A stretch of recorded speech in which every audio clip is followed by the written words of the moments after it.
Hey, welcome back. These are my new axles. If you're not familiar with axles, it's a Dana44 high pinion and a Ford 9-inch rear. So, I'll tell you why I went with these axles instead of some other ones.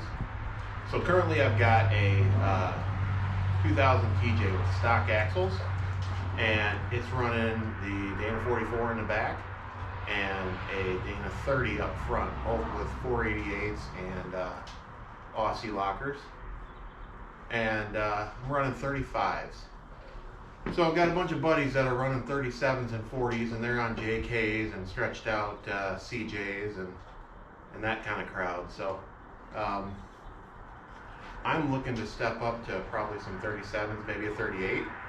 I don't want to go crazy with 1 tons because I still drive my Jeep.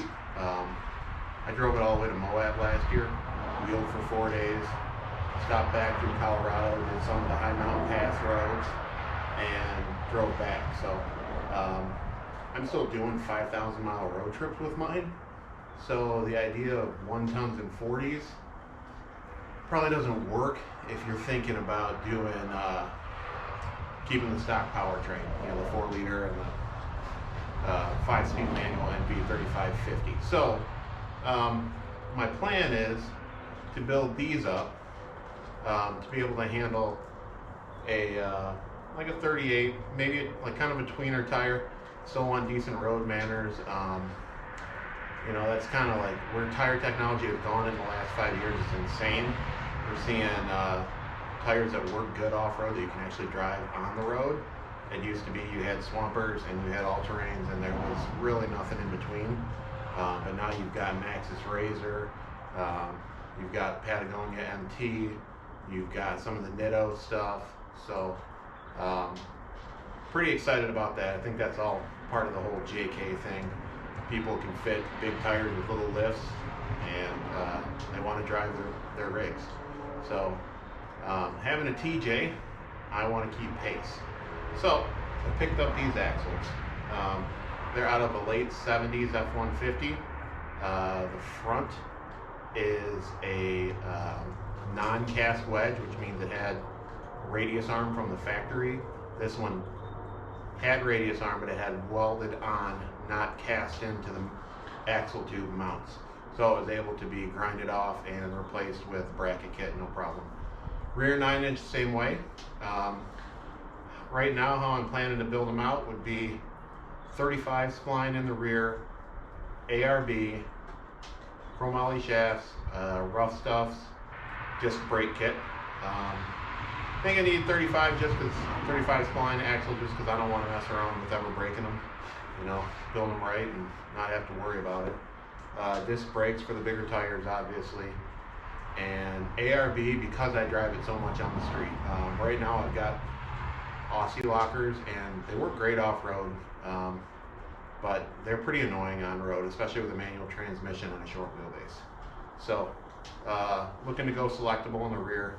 As far as the front, I don't know. I'm pretty excited to get back into hubs, because currently my Dana 30 up front, which is a high pinion out of an XJ, has unit bearings, so the front drive shaft is constantly spinning. And even with perfect driveline angles, there's always still a little bit of vibration, a little bit of feedback. There goes the pipe focus. Apparently my neighborhood's littered with them.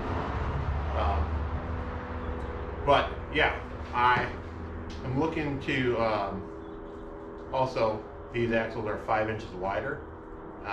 Stock TJ is 60 inches, wheel mounting surface to wheel mounting surface. These axles are 65 inches. So if you look at it on a TJ, a lot of people that run 35s, 37s end up rubbing on the control arms or on the sway bar when the front tires are turned in or turned out.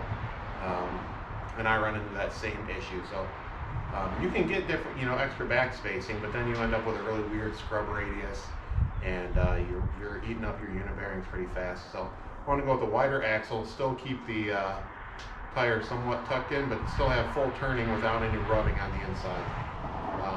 There are some ways around it. You can do high clearance control arms.